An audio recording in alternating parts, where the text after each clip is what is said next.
السلام علیکم ورحمۃ اللہ وبرکاتہ۔ حضور پاک صلی اللہ علیہ وسلم نے ارشاد فرمایا کہ جو آدمی فجر کی نماز کے بعد 3 مرتبہ یہ دعا اور سورۃ حشر کی آخری 3 آیات پڑھے گا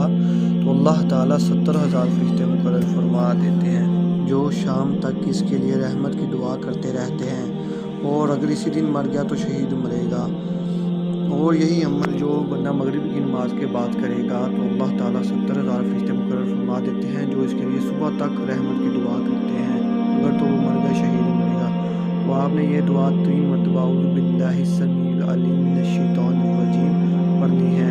اور اس کے بعد سورۃ حشر کی 3 آیات هو الذی لا الہ الا هو العالم الغیب والشہادۃ هو الرحمن الرحیم۔